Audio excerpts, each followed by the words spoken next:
once I got over here to Honolulu and we were facing these doctors, I said to them, I said, if you want to guilt trip me, I have a history of psychedelic and recreational drugs. And they just waved it away as preposterous and said, no, this comes out of your genetics, this comes out of the environment, this is not about smoking dope in the evening. Well, that just tore another question right out of my hands. And so you asked it yourself?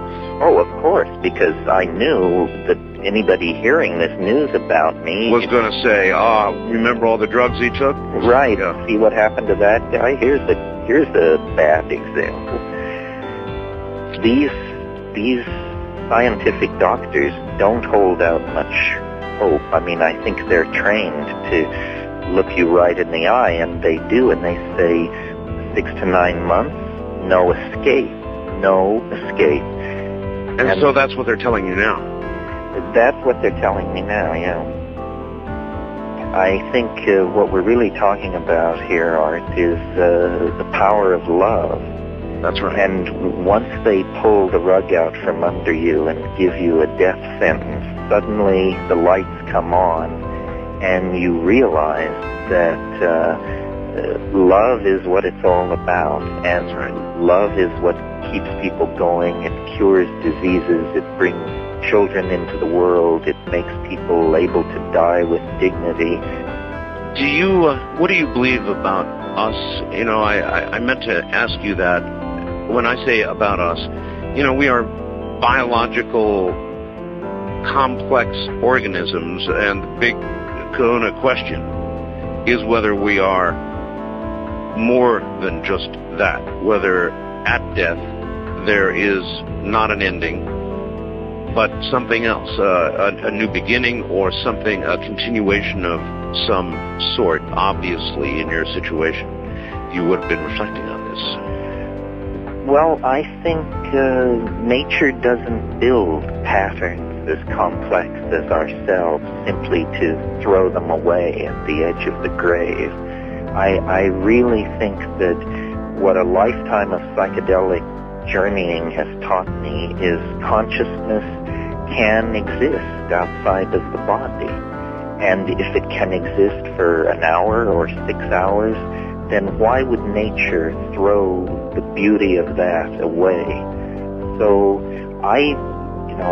this has been an emotional turmoil for me, but at my best moments I say, foreknowledge of your own death, if that's what this is a kind of enlightenment. And I see my own life and how I gave energy to certain things, not to other things. It's a revelation. I could have treated people better. I could have been more compassionate, more kind, more open to people. You and I have had many a conversation where I was knocking various ideas or systems which I felt were flaky, and maybe I still feel they're flaky, but what I now see behind all that was the intent and the compassion, the desire to make life, whatever it is, an easier journey to whatever it sweeps us toward. When you review your life, Terence, it's been a pretty good one mostly, hasn't it? Oh, it's been a fantastic life. I mean, I've been many times around the world. I've written books. I know everybody. I've eaten in the best restaurants. I am surprised, Art, at how, I wouldn't say this is easy to take, but if somebody had described this happening to me, I would have assumed that I would just panic and fling my mind away, and instead there's been a wonderful consolidation and appreciation, and I'm ready for whatever comes down the pike. This has been a long, strange trip, and I want to live, but if that's not in the cards, I want to do a good job with the time left to me and learn from this experience.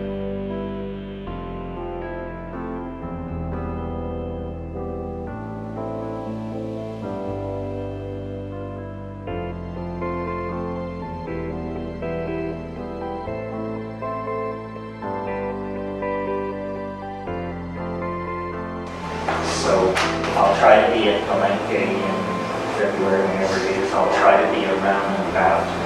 If I'm not, then you know I'm behind your eyelids. So I'll meet you there.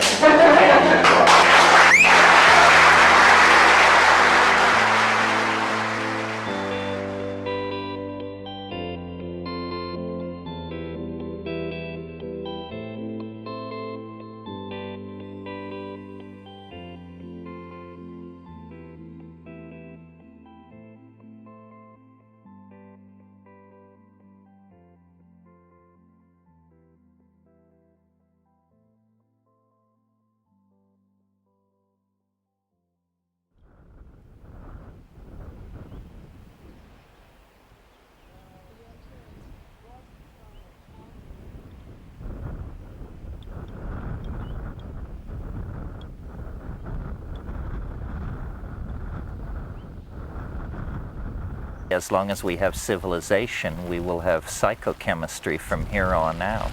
So it's up to us to manage that. One way of managing it, I think, is to exhibit enough sense to come in out of the rain. So why don't we?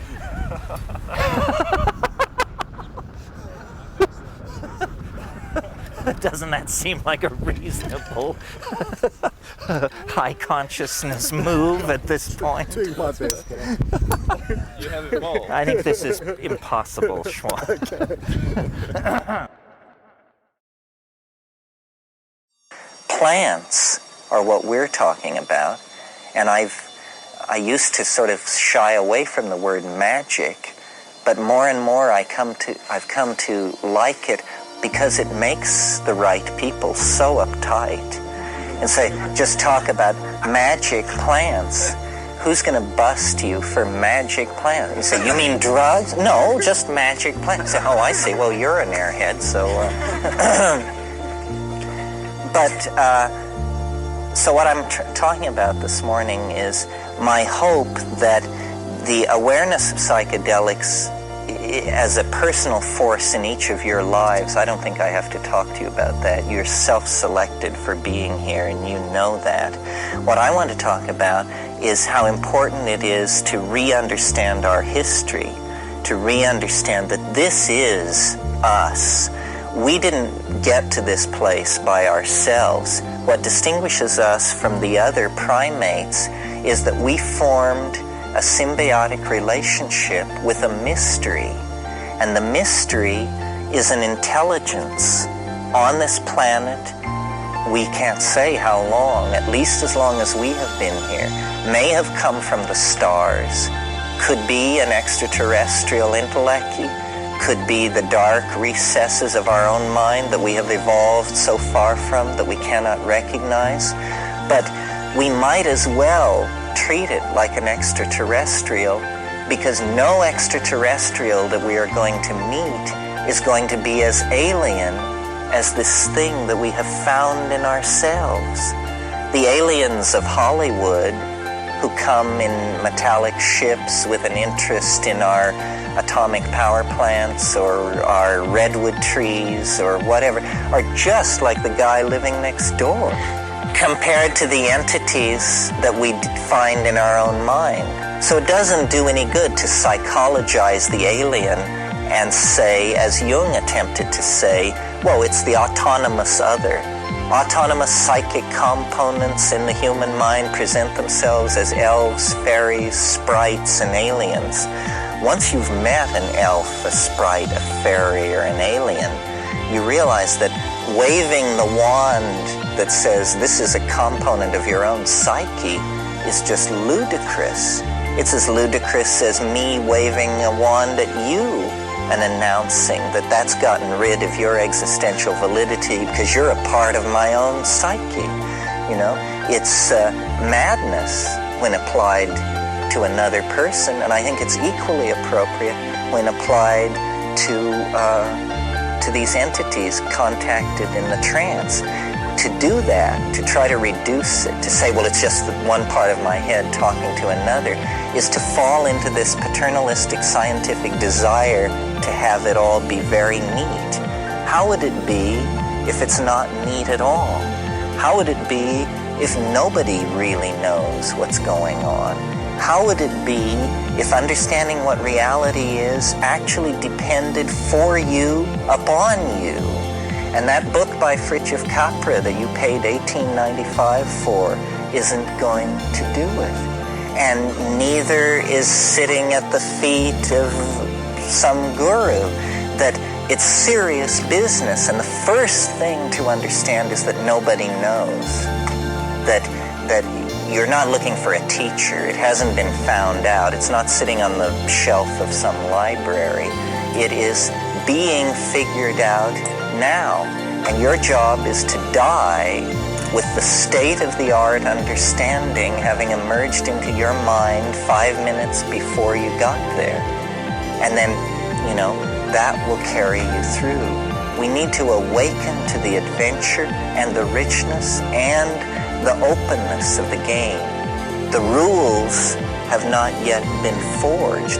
We will forge the rules ourselves, each for ourselves and each for the rest of us, by working forward through this thing.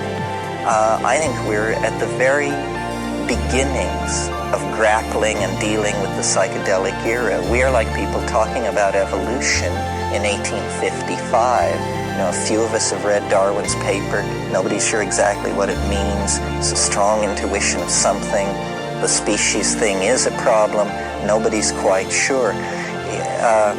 There's a new model of life and culture ahead of us, and it comes out of exploring with each other the places we have been by ourselves, the places that we have gone and been taken by the Spirit.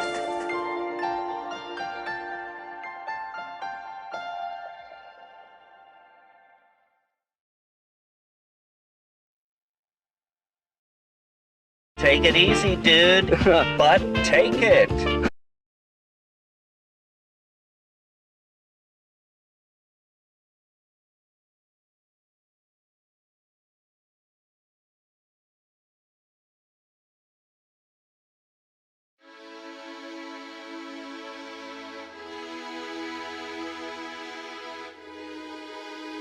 And it's the heart of it that is so hard to talk about.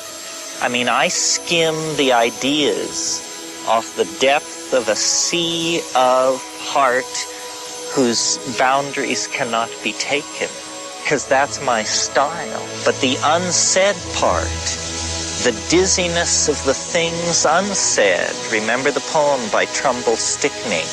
I lean over your meaning's edge, and I feel the dizziness of the things you have not said. And the dizziness of the things unsaid, for us fans of dizziness, is ecstasy, the vertigo. Weren't we first spun in the schoolyard? Wasn't that your first altered state of consciousness? To be spun and spun until you fall down and watch the world move around? It's the dizziness of the things unsaid. That's a real problem for me. I'm a sayer. But it's worth invoking it, if only to let it resonate in the silence.